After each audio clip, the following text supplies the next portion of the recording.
Chers internautes, bonjour et bienvenue dans ce nouveau live Instagram de l'étudiant consacré aux échanges franco-portugais. Faire ses études, apprendre le portugais et partir à Lisbonne, à Porto, parler portugais à Paris ou en France. C'est ce que nous allons découvrir en parlant de l'association, en découvrant cette association de Cap Magellan. Sur le plateau avec moi, deux invités. Luciana Gouveia, bonjour. Salut Jacques. Alors, tu es déléguée générale de Cap Magellan. On va se tutoyer, comme ça c'est plus simple.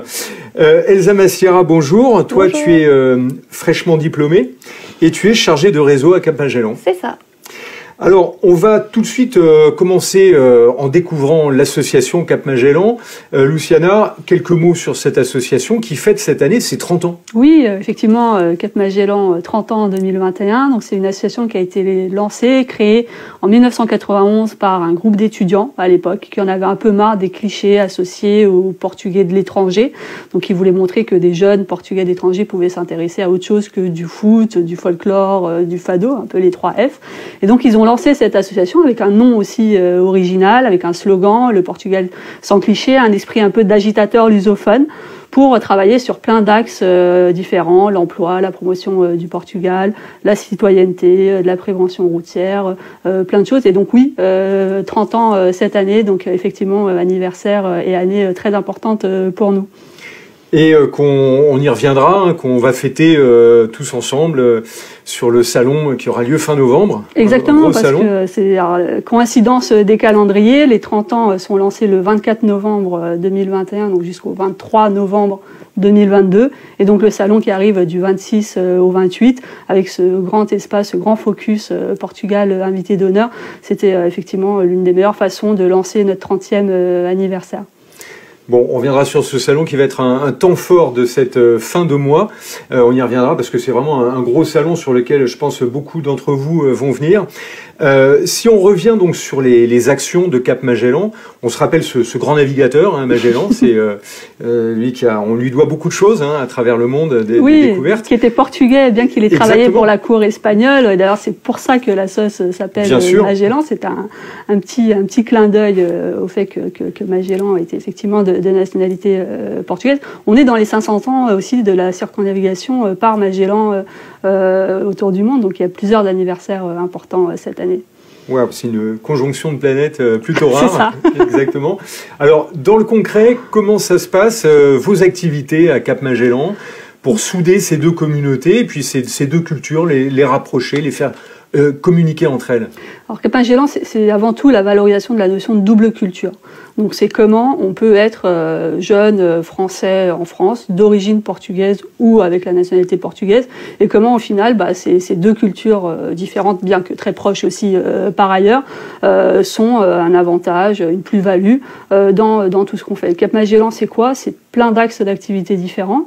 Donc, je le disais tout à l'heure, par exemple, l'axe de l'emploi, le département stage et emploi, c'est encore la principale porte d'entrée des jeunes au sein de l'association, parce qu'ils ont besoin d'un stage, ils ont besoin d'aide pour trouver un emploi. Donc, on a quelqu'un à plein temps qui fait cet accompagnement.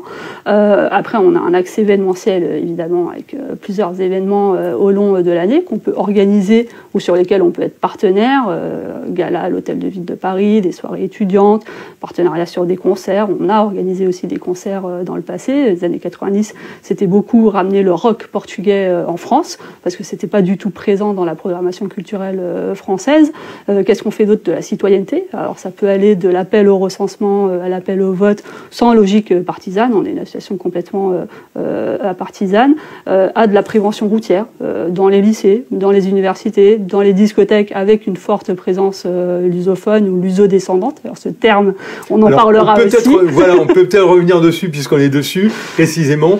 Ouais. Luso-descendant. Luso-descendant. Ça mérite une petite minute histoire. Alors, c'est pas un mot inventé par Cap Magellan, mais c'est un mot quand même très relayé par Cap Magellan. Alors, ça a l'avantage ou l'inconvénient, enfin plutôt l'inconvénient, je dirais, de commencer par ce préfixe luso que les gens parfois n'associent pas automatiquement à Portugal ou à monde lusophone. Le Portugal s'est appelé d'abord Lusitanie avant de s'appeler Portugal. Donc luso-descendants, c'est tout simplement des descendants de Portugais.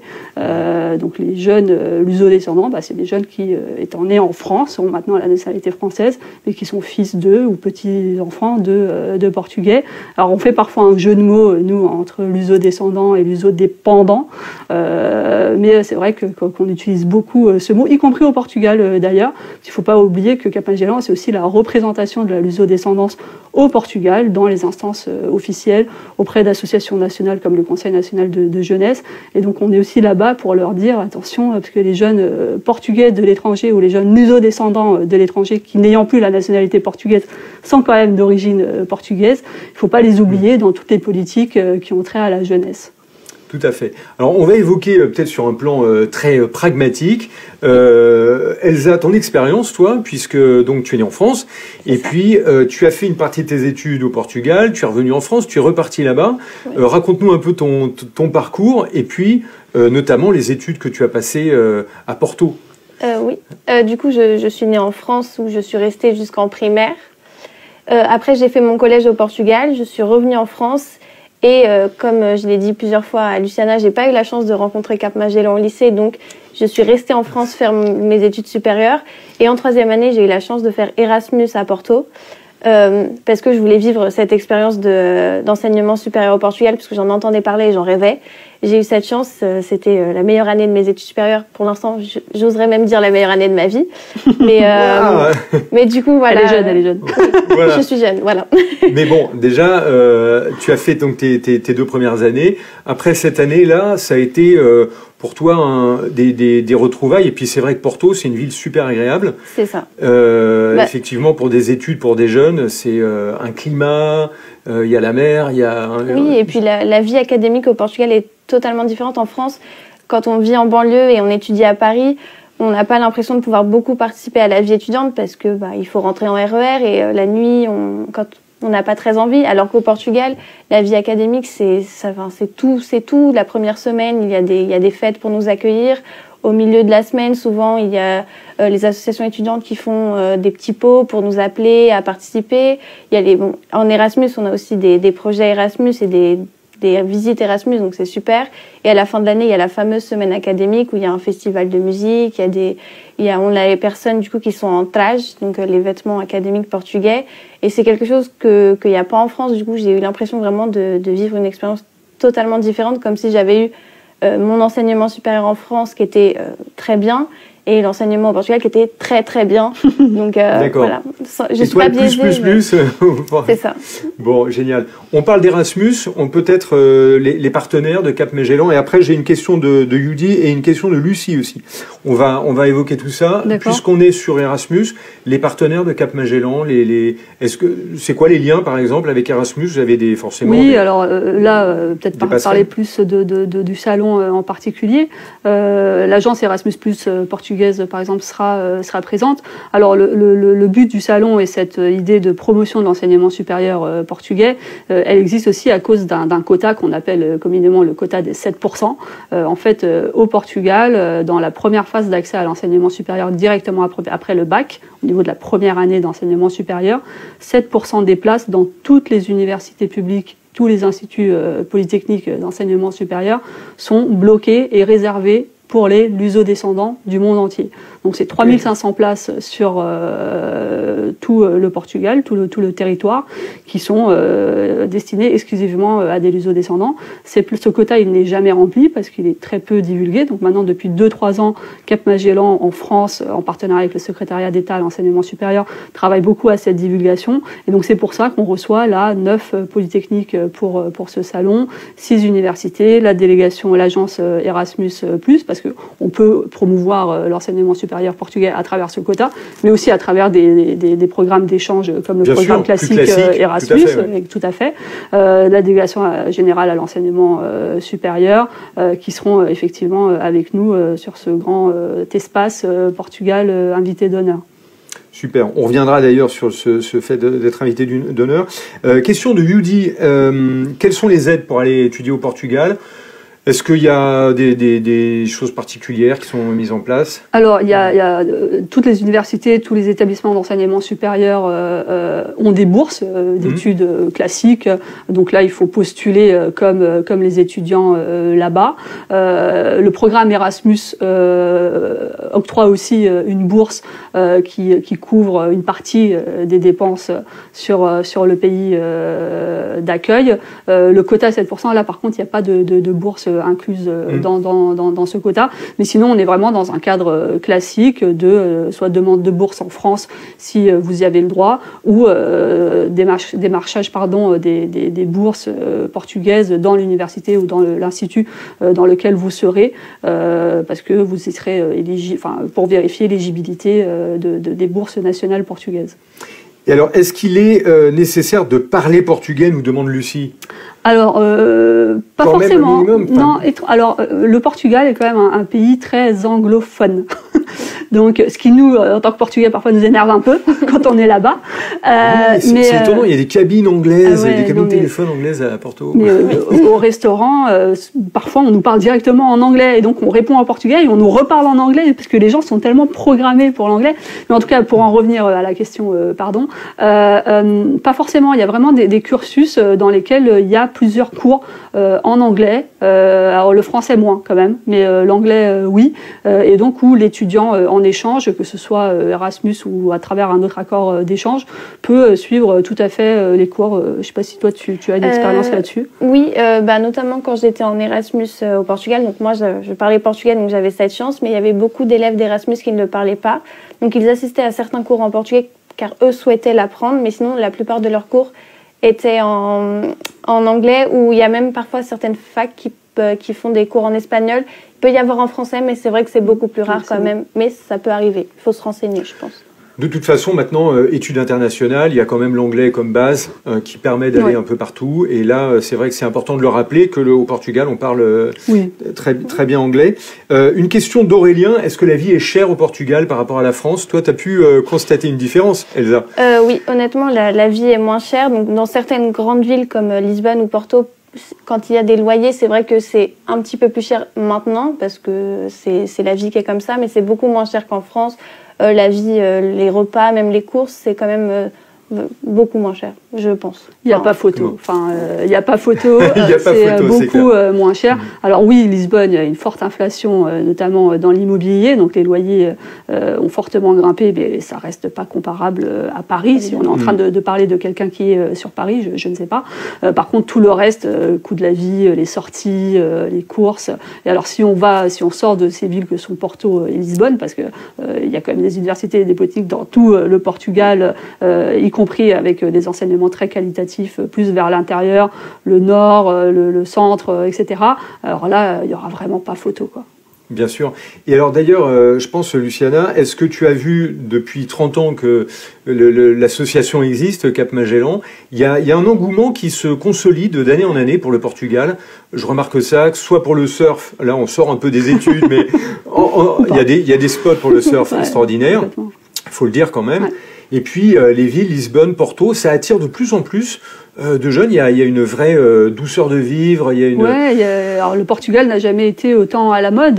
Et nous, Portugais de France, on serait bien. Il faudrait qu'on s'en inspire encore plus. Mais oui, d'où par exemple ce boom de l'inflation immobilière à Lisbonne. Il y a eu des avantages fiscaux aussi donnés aux retraités français qui ce qui explique aussi une partie de cet attrait. Mais oui, et puis on est à 2 heures de Paris. En avion, les low cost, c'est vraiment très rapide, très facile. Un cadre de vie qui est quand même beaucoup moins stressant, beaucoup plus agréable.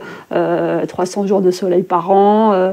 Donc, que vous dire de plus? Ça parle. 300 jours de soleil par an, c'est pas mal. Voilà. Voilà. Alors, on va revenir peut-être un peu sur le salon pour en dire quelques mots. Donc, on rappelle les dates pour tous ceux qui veulent venir. C'est vraiment un très gros salon.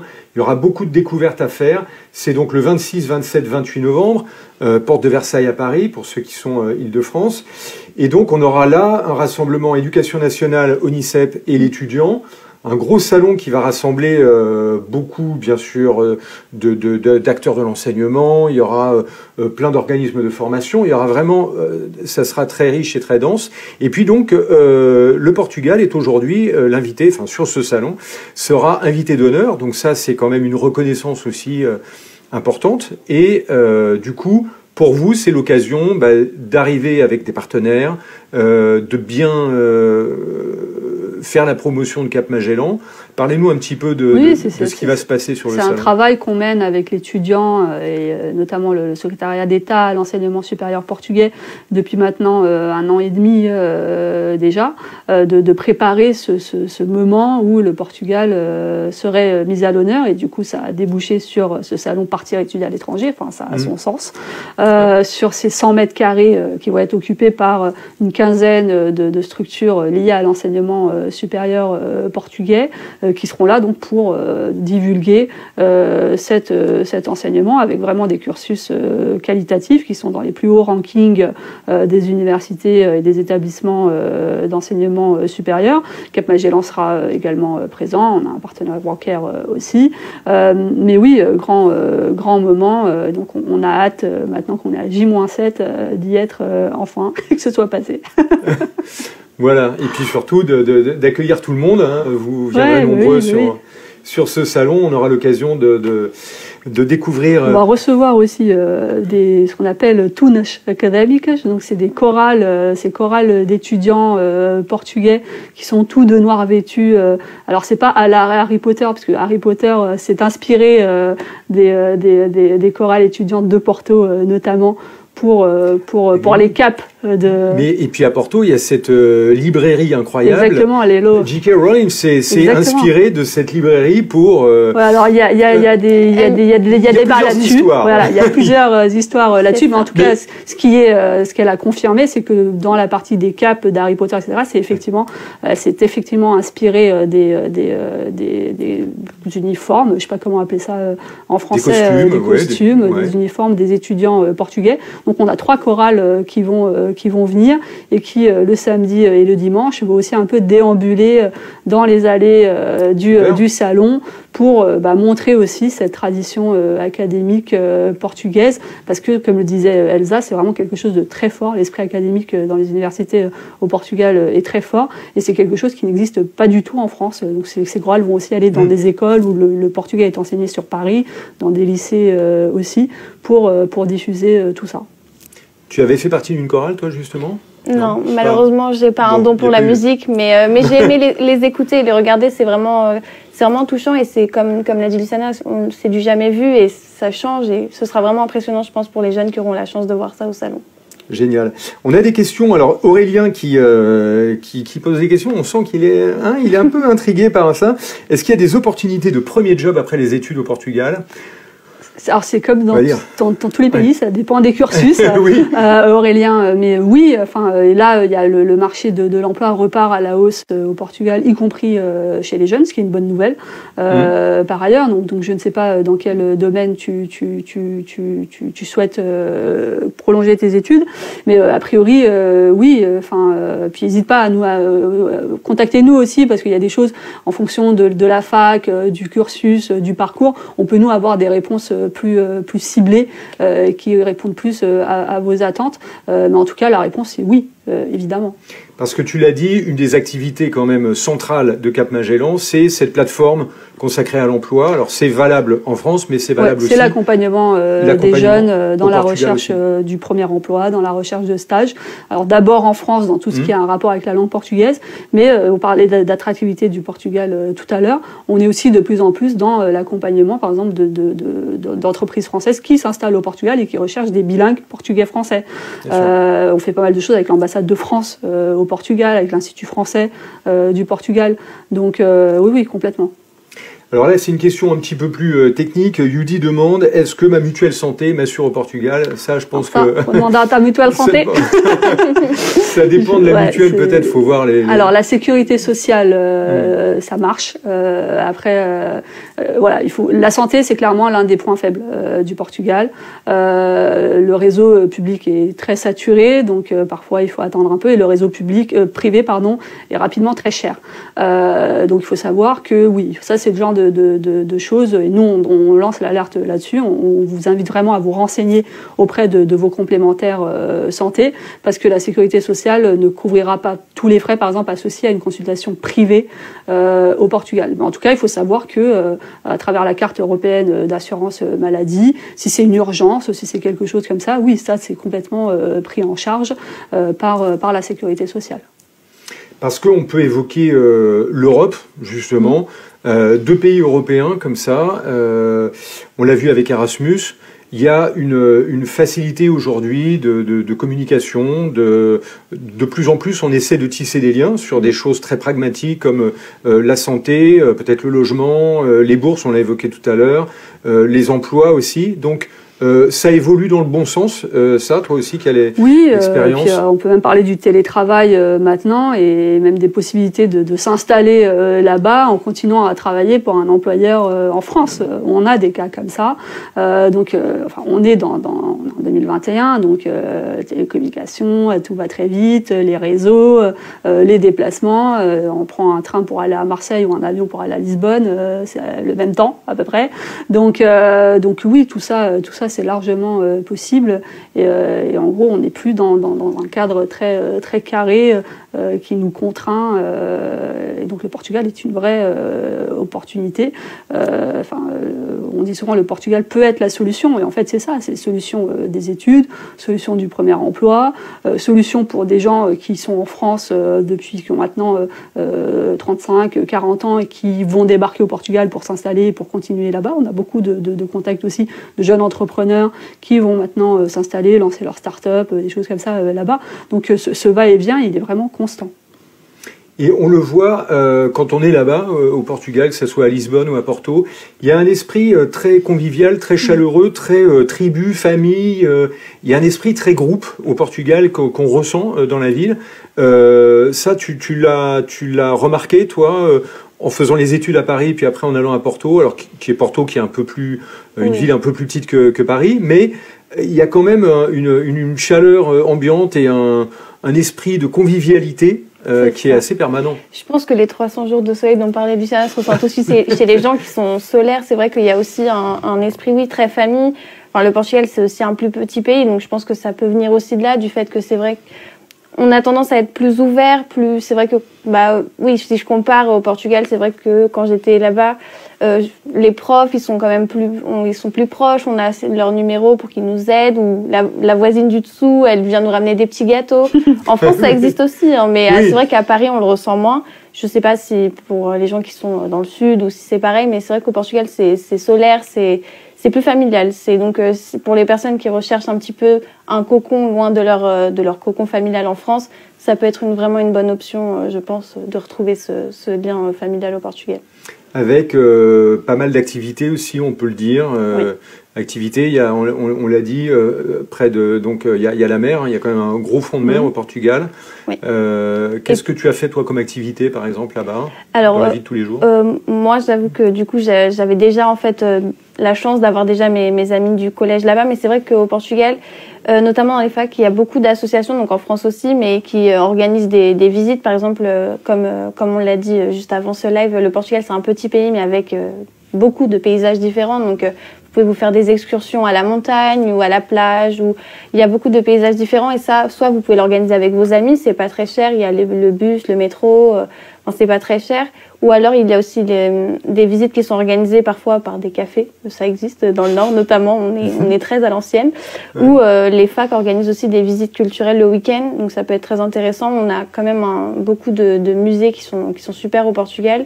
Et sinon, en activité, vous avez parlé du surf. Enfin, tu as parlé du surf tout à l'heure. Du coup, la gastronomie, pour moi, ça compte comme une activité. Je suis désolée. On passe du temps à table, oui, c'est possible. On a beaucoup de choses bonnes à manger, donc ça vous fait une activité en plus. Puis oui, pourquoi pas essayer les corales ou enfin les tunas du coup. Il y a vraiment beaucoup de choses. Je pense qu'il y en a pour tous les goûts. Et puis alors en Erasmus, il n'y a pas cours tous les jours. Ça, il faut le dire. Donc il y a pas mal de temps libre. Et effectivement, c'est très facile d'occuper le temps libre. Alors le réseau de train n'est pas présent partout, mais par contre les autocars, ce qu'on appelle Express, ça on va n'importe où avec. Les locations de voitures sont pas chères. Donc effectivement, il y a plein de choses très différentes à faire très rapidement dès qu'on arrive là-bas, quoi. C'est ça. Ouais. Toi, tu avais quand même la facilité de parler portugais. Là, je t'entends, Luciana, un peu parler portugais. C'est quand même différent de l'espagnol, pour ceux qui aimeraient apprendre le portugais. Merci c'est quoi les caractéristiques du portugais? Merci de retenir que ce sont deux langues différentes. Oui, non, mais très différentes, justement. C'est des langues latines, donc français, espagnol, roumain. C'est souvent dans les transports, quand on entend le roumain, on a l'impression que c'est du portugais. C'est vraiment très proche. Mais c'est des langues différentes. Alors, nous, les Portugais, qui sommes très accueillants et très chaleureux avec tout le monde, on comprend parfaitement nos amis espagnols. Le contraire n'est pas toujours vrai. C'est vrai que c'est peut-être plus facile à comprendre l'espagnol que le portugais quand on est comme ça à l'extérieur. Mais c'est quand même deux langues différentes, mais très proches. Enfin, ça, c'est sûr. Et bon, et du coup... Hop, je vois que le temps passe, Vincent en régime fait, voilà. Alors, il nous reste un petit 2 minutes là pour synthétiser tout ce qu'on s'est dit, continuer à donner envie à ceux qui nous regardent, eh bien, de s'intéresser à Cap Magellan. Donc, on a ce rendez-vous, bien sûr, du salon 26, 27, 28 novembre, où là, on pourra découvrir il y aura vous, plus les partenaires, on l'a dit, Erasmus, c'est ça. 100 mètres carrés, beaucoup d'activités, ça sera un temps fort. Pavillon 7.2, donc on a 120 mètres carrés, inauguration de l'espace Portugal le vendredi à 10h avec des secrétaires d'État, l'ambassadeur, les partenaires. Voilà, puis on est là les 3 jours pour répondre à vos questions. On a un accompagnement après aussi, il faut dire qu'on a une personne à l'association qui fait l'accompagnement par exemple des candidatures au quota du 7%, qui sont des candidatures quand même assez bureaucratiques, donc on a vraiment quelqu'un spécialisé dans ça et qui vous accompagnera après, donc c'est pas juste un one-shot ces 3 jours-là, après on vous accompagne vraiment dans votre procédure. Donc venez nous voir, sinon capmagellan.com pour le site internet, il y a tous nos contacts, n'hésitez pas. Voilà, et puis on pourra retrouver... Est-ce qu'il y aura des étudiants qui vont venir, bien sûr, témoigner, j'imagine, hein. Il y a des classes aussi, des classes qui viendront le vendredi et le samedi, tout ça c'est prévu. Ouais. Ok, parce que c'est vrai que c'est important de découvrir de l'intérieur, de voir comment ça se passe concrètement, les études. Elsa, toi, ton parcours maintenant, c'est tu te projettes comment? Donc tu travailles pour les réseaux de Cap Magellan, mais c'est ton activité à temps plein maintenant, ça y est? Oui, c'est ça. J'essaye, du coup, je vais aider des jeunes qui veulent vivre la même bonne expérience que moi.